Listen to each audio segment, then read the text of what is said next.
কালো ড্রেসে খুব সুন্দর লাগছে। তুই কিভাবে জানলি আমি কালো ড্রেস পরছি? না আমি আর কিভাবে জানবো, তুই তো সবসময় বলিস তোর কালো ড্রেস অনেক পছন্দ, আর কালো তো নাকি তোকে অনেক মানায়। আজকে আমার স্পেশাল দিন, তাই ভাবলাম হয়তো তুই কালোই পরেছিস। হ্যাঁ হ্যাঁ ঠিক বলেছিস আপু। আচ্ছা শোন না, তোর সাথে না আমার খুব জরুরি একটা কথা আছে। হ্যাঁ বল না। মানে তোর যে হবুদুল্লা ভাই আছে না, তোর হবুদুল্লা ভাইয়ের সাথে আমার একটু খুব জরুরি কথা ছিল, তুই একটু তার সাথে আমার কথা বলার ব্যবস্থা করে দিবি? এখানে তো নাই আপু, এখানে তুই আর আমি ছাড়া আর কেউ নাই। আচ্ছা তাহলে তুই একটু তাকে বল না যে আমার সাথে দেখা করতে, তার সাথে অনেক জরুরি কথা। বুঝিসই তো আমাদের অ্যারেঞ্জ ম্যারেজ, তার মধ্যে আমি ঠিকমতো চোখে দেখতে পারি না, আমার চোখের সমস্যা, আমি অন্ধ, একটা বন্ডিংয়ের ব্যাপার আছে, অনেক কিছু বোঝাপড়ার ব্যাপার আছে। আমি চাচ্ছিলাম তার সাথে আগে ভাগে সব কিছু নিয়ে কথা বলে নিতে।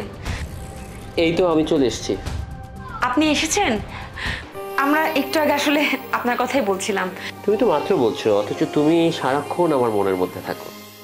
আসলে আমাদের অ্যারেঞ্জ ম্যারেজ, আপনার সাথে সব বিষয়ে আমি একটু ডিটেলস কথা বলতে চাচ্ছিলাম। বলো, আমি তো মনোযোগ দিয়ে তোমার কথাই শুনছি, তোমার দিকেই তাকিয়ে আছি।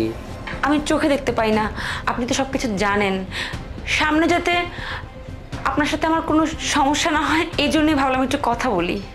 আরে হবে না, যেখানে তোমার ছোট বোন কথা বলেছে সেখানে তুমি আর কি কথা বলবে, ও যথেষ্ট ম্যাচিওর, আরও আমাদের দুজনের ভালোই চায়।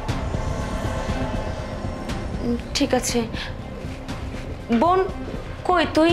হ্যাঁ একটু। এই যে আমি আছি তো। আমি তোর কি শরীর খারাপ? না না না আমি ঠিক আছি। আচ্ছা আজকে তো আমার বিয়ে, তুই আমাকে সুন্দর করে সাজিয়ে দিবি, খুব সুন্দর করে সাজাবি যেন আমাকে একদম পরীর মতো লাগে। হ্যাঁ, তুমি তোমার বোনকে খুব সুন্দর করে সাজিয়ে দাও, আর আমি হচ্ছে এই ফাঁকে বিয়ের অন্য অ্যারেঞ্জমেন্টগুলো দেখি। ঠিক আছে?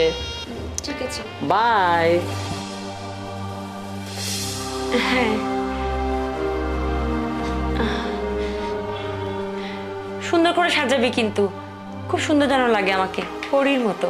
তুই ভাবিস না, তোকে এত সুন্দরভাবে সাজিয়ে দিব, তোর দিক থেকে কেউ চোখই ফেরাতে পারবে না। আমি জানি তুই আজকে আমাকে খুব সুন্দর করে সাজিয়ে দিবি। নে সাজা আমাকে। সাজাবো তো, এখনই সাজিয়ে দিব। আচ্ছা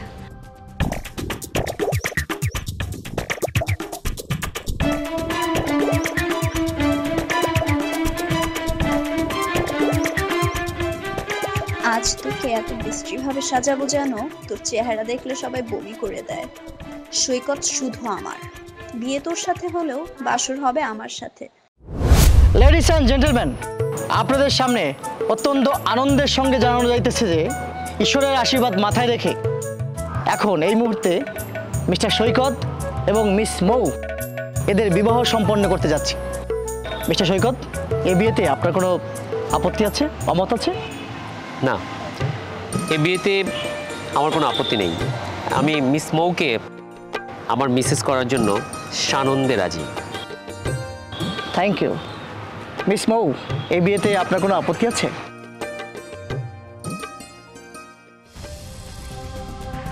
কি হলো, কথা বলছেন না কেন, বলেন। জি, এই বিয়েতে আমার আপত্তি আছে। কি বলছিস আপু? আপত্তি কেন থাকবে? আমি তো নিজে তোর জন্য ছেলে পছন্দ করে নিয়ে আসছি, আমি কি তোর জন্য খারাপ ছেলে পছন্দ করব? হ্যাঁ, বিয়েটা তুই ঠিক করেছিস, এজন্যই আমার আপত্তি আছে। আমি তোর জন্য অনেক ভালো ছেলে পছন্দ করে নিয়ে আসছি।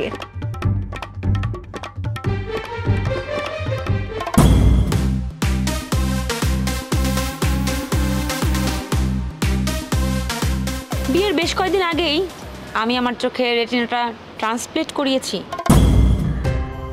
বিয়ের আগে থেকে এই পর্যন্ত যা কিছুই তোরা করেছিস সব কিছুই আমার কাছে খুব পরিষ্কার ছিল, আমি সবই দেখতে পেয়েছি।